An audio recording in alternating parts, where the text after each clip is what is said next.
తెలంగాణ అప్పుల విషయంలో ఆర్థిక మంత్రి బట్టి విక్రమార్క ప్రసంగం పూర్తిగా అవాస్తవమన్నారు బీఆర్ఎస్ నేతలు. ఉద్దేశపూర్వకంగానే గత బీఆర్ఎస్ ప్రభుత్వ ప్రతిష్టకు భంగం కలిగించేలా తప్పుడు సమాచారం ఇస్తున్నారని ఆరోపించారు. భూములు ఇవ్వకపోతే రైతులపై కేసులు పెడతారా అని ప్రశ్నించారు. విద్యా సంస్థలను ప్రభుత్వం పట్టించుకోవట్లేదని విమర్శించారు బీఆర్ఎస్ నేతలు.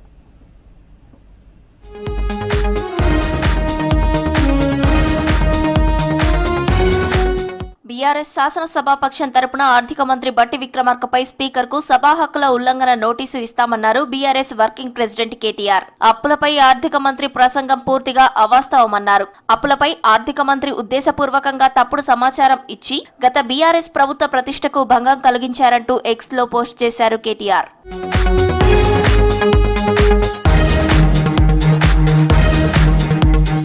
రైతులకు న్యాయం జరిగే వరకు పోరాటం చేస్తామన్నారు కేటీఆర్. తమ భూమి ఇవ్వాలన్నందుకు రైతులను అరెస్టు చేశారని మండిపడ్డారు. భూములు ఇవ్వకపోతే రైతులపై కేసులు పెడతారా అని ప్రశ్నించారు. ప్రభుత్వానికి వ్యతిరేకంగా పోస్టులు పెడితే జైల్లో పెడుతున్నారని విమర్శించారు. లగచర్ల ఘటనపై చర్చ పెట్టాలంటే ప్రభుత్వం స్పందించట్లేదన్నారు కేటీఆర్. కేవలం తమ భూమి తమకే ఉండాలని కోరుకున్నందుకు మా భూమి మేమియ్యం అని చెప్పిన పాపానికి ఇవాళ కొడంగల్ నియోజకవర్గంలోని లగచర్ల గ్రామానికి సంబంధించిన గిరిజన రైతులు, దళిత రైతులు, బలహీన వర్గాల రైతులను గత 30 రోజుల పైచిలకు జైల్లో పెట్టిన నికృష్టపు ప్రభుత్వం రేవంత్ రెడ్డి ప్రభుత్వం. ఎంత అప్రజాస్వామికంగా అంటే తమ భూములు తాము ఇవ్వము అంటే వారి మీద కేసులు పెట్టడమే కాకుండా వారిని 3rd డిగ్రీ టార్చర్ కూడా పోలీస్ కస్టడీలో గురి చేసినారు. అసెంబ్లీ ఆవరణలో బీఆర్ఎస్ ఎమ్మెల్యేలు నిరసన తెలిపారు. లగచర్ల ఘటనపై సభలో చర్చ జరపాలని ప్లకార్డులు ప్రదర్శిస్తూ అసెంబ్లీ ఎంట్రెన్స్ నుంచి లోపలికి వెళ్లేందుకు ప్రయత్నించారు. ప్లకార్డులను శాసనసభలోకి తీసుకుపోకుండా అడ్డుకున్నారు పోలీసులు.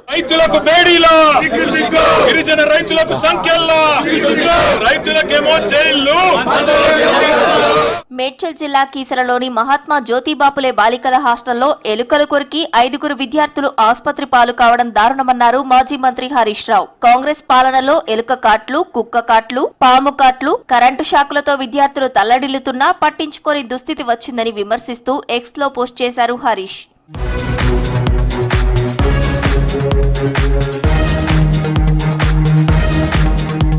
కాంగ్రెస్ అధికారంలోకి వచ్చి ఏడాది అవుతున్నా ఇచ్చిన హామీలను నెరవేర్చలేదన్నారు మాజీ మంత్రి సబితా ఇంద్రారెడ్డి. విద్యార్థులు గతేడాది కంటే ఈ సంవత్సరం ప్రభుత్వ స్కూళ్లలో 2 లక్షల మంది తక్కువగా జాయిన్ అయ్యారని చెప్పారు. విద్యా సంస్థలను ప్రభుత్వం పట్టించుకోవట్లేదని విమర్శించారు సబిత. 6000 స్కూళ్లు క్లోజ్ అయినాయి, వాటన్నిటిని మేము ఓపెన్ చేయిస్తామని చెప్పింది పక్కన పెట్టి 6000 స్కూల్ దేవుడెరు, మరొక 6000 స్కూళ్లు ఇక్కడ క్లోజ్ అవుతున్న సందర్భం ఇక్కడ కనిపిస్తా ఉంది. ఇది విద్యారంగంలో ఈ ప్రభుత్వం తీసుకుంటున్న చర్యలకు నిదర్శనంగా నిలుస్తున్నాయని మీ ముందు ఉంచుతా ఉన్నాను. బీఆర్ఎస్ ఎల్పీ ఆఫీస్ లో పార్టీ ఎమ్మెల్యేలతో సమావేశమయ్యారు కేటీఆర్. అసెంబ్లీ సమావేశాలు, బీఆర్ఎస్ ఆందోళనపై సమావేశంలో చర్చించారు. లగచర్ల రైతులపై కేసులు, రైతుకు బేడీలు వేసిన ఘటనలు నిరసిస్తూ రాష్ట్ర వ్యాప్తంగా అన్ని నియోజకవర్గాల్లో రేపు ఉదయం 11 గంటలకు అంబేద్కర్ విగ్రహాలకు వినతి పత్రాలను సమర్పించాలని పార్టీ శ్రేణులకు పిలుపునిచ్చారు కేటీఆర్.